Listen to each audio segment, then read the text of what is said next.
Hafa everybody, I'm Sabrina Salas-Matanani with your latest on containing COVID. According to the Joint Information Center, 229 tests were conducted on Friday. 0 returned positive. These are samples from hospitals, quarantine, clinics, and community testing conducted in Agate and Manguilao. To date, there are 146 confirmed cases of COVID-19 on Guam, 5 deaths, and 131 recoveries. After wrapping up community drive-through and walk-in testing in northern, central, and southern Guam, it was back to work for the Department of Public Health staff and nurses as they continue their battle to contain the spread of COVID-19 on Guam. Today, they began swabbing residents in areas such as Hemlani Apartments in Harmon. Public Health Director Linda Enpigo Denorsi telling KUAM they plan to hold community testing at Hemlani Apartments in Tamuning, Maritzo, and Maiti as well. Eventually, they will conduct testing at Guma Tranquilidad in Tumon and St. Dominic's in Barrigada Heights. Plans to open a homeless shelter today at the Paseo Stadium have been scrapped, according to Adelup. Based on recent information garnered from similar projects in other jurisdictions, the site for the Safe Haven project was determined not to be conducive to limiting the spread of COVID-19. It has been over 1 month since the governor announced she was working on a shelter for the island's homeless population. A few days ago, restrooms were being fixed at the Paseo Stadium and the baseball field was being prepped. FEMA spokesperson Frank Mansell told KUAM that GovGuam had requested the federal agency to provide tents for the homeless shelter at Paseo. He says, however, a determination was made that it is not an allowable expense. Adelup says site alternatives are being immediately considered in order to safely accommodate the vulnerable population as quickly as possible.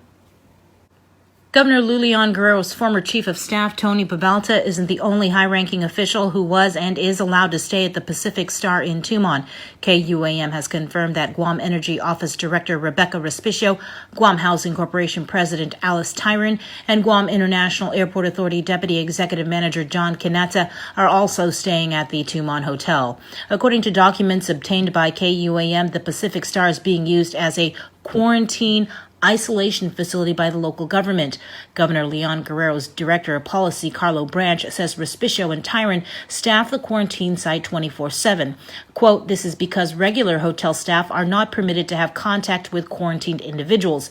At present, that means being the only overnight staff for 140 individuals. If a person needs food, blankets, or has a problem in their room at night, it's Rebecca and Alice they call for help."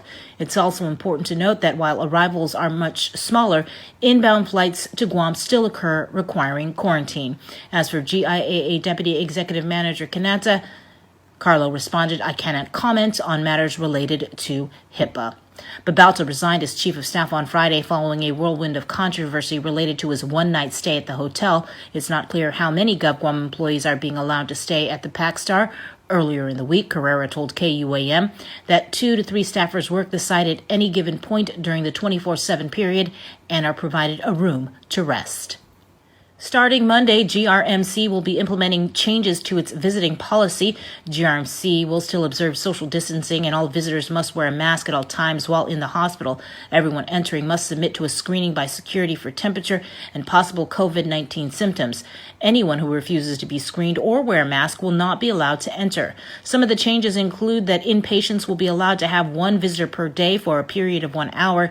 Visiting hours will be daily from 9 a.m. to 6 p.m. However, to comply with social distancing requirements, specific visiting times have been set.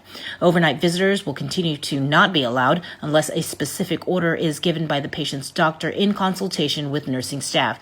And no visitors allowed in the emergency department except for children who may be accompanied by one parent or legal guardian.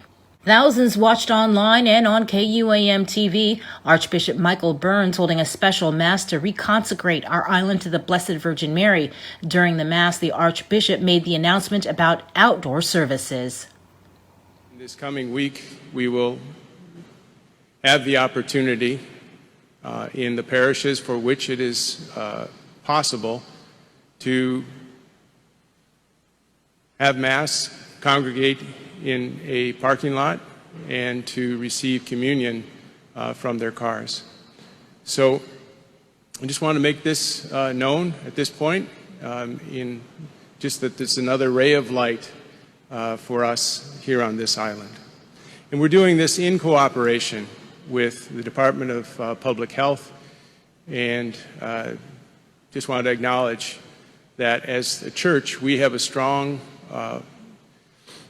desire to be partners with our government, recognizing that we have an extraordinary responsibility to see that our efforts in the church don't become an instance of widening the scope of infection here on the island. Following the Mass, the historic statue of Santa Maria in Kamloops traveled through island villages and past all of Guam's Catholic churches. It marked the first time the image was taken down from its spot at the cathedral for other than the annual celebration of the Feast of the Immaculate Conception every December 8th. Faithful all across the island stood outside their homes and churches in prayer as the statue of Santa Maria in Kamloops drove by. For more on containing COVID, make sure to check out KUAM.com as well as any of our social media platforms. Again, Guam, we're all in this together. Please, we urge you to practice social distancing, wear a mask, and stay home. Reporting for Guam's News Network, I'm Sabrina Salas, Matanani.